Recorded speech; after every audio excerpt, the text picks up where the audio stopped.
राधा कृष्ण लैला मजनू हीर रांझांको प्रेम सामने समाज मुंड आज भी नई जाइए। तांको प्रेम कहानी को आज भी अमर कहुए।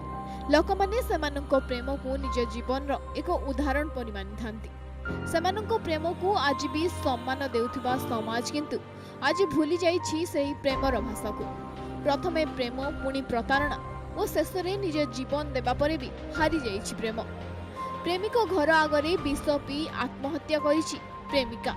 आजिकालिका समाज रे जेतेबेले एक प्रेमिका केवल निज फायदा पाई प्रेमिक को व्यवहार करिथाय, ठीक सही समय रे एक प्रेमिक बाहा हेबा पाई मना करिवारु प्रेमिका हारी देइछि निज जीवन। एपरी हृदय विदारक दृश्य देखिबाकू मिलिछि कलाहांडी जिला धर्मगढ़ ब्लॉक नुणापाणी गाँव में। कलाहांडी जिला धर्मगढ़ ब्लॉक नुणापाणी गाँव में जड़े युवक और युवती मध्य 2 वर्षरू प्रेम संपर्क थिला। युवक जनक युवती को विवाह करने को प्रतिश्रुति मध्य देइथिले, किंतु जेहेतु 2 जण भिन्न जातिर थिले तेणु परिवार लोके युवती को ग्रहण करने पई मना कर देइथिले। किंतु युवती जनक युवक को बाहा हेबा पई जिद धरिथिले। युवक जनक बाहा हेबा पई मना करिबा परे युवती को विष पी मरी जिबा पई कहिथिले। युवती यह घटना संपर्क में तांको परिवार को जणाइथिले एवं युवक घर को जाई विष पी देथिले। तेबे युवती को संगे संगे धर्मगढ़ हॉस्पिटल पर भवानीपाटना हॉस्पिटल को दिया जायतिला। परे तांको स्वास्थ्यावस्था अधिक गुरुतर हेबा परे तांको बोला हॉस्पिटल पठाया जायतिला। सेटारे तांको डाक्टर मृत घोषणा करथिले। मृत शरीर गाँव को आसिया परे झीर परिवार लोके झीर मृत शरीर को पुओ घर आगरे रखी युवक को गिरफ करा जाऊ बोली दाबी करछंती। घटनास्थल में कक्सरा पुलिस पहुंची तदंत आरंभ करिछि। चंपाना काना हिजो समीर पुजारी मटुकिल के भल पहुथिला आरी जहाँ ता किसी कला मटुकिल के आरी विष आनी करी मोर घरे आनी दिथिला।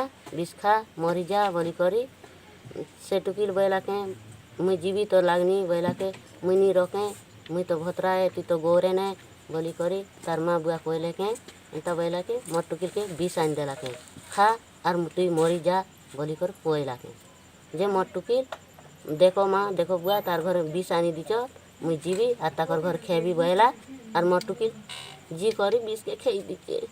बापा मोर झील कही हस्पिटाल नेगा समीर संगे 2 वर्ष मोर रफ थिला और मोर इज्जत संगे खेल खेलला तार घर के डाकला और 20 देला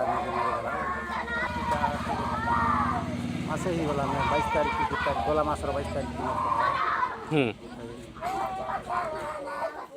कक्सरारू बसंत सरामुंग report news 8 Aryavart ancient academy होची एक उत्कृष्ट day cum residential CBSE affiliated school जोठी आपण को पिला उन्नत शिक्षा प्रणाली माध्यम रे नर्सरी ठारू द्वादश पर्यंत एक सुस्थ पवित्र एवं श्रृंखलित वातावरण रे पढ़ी पारिबा।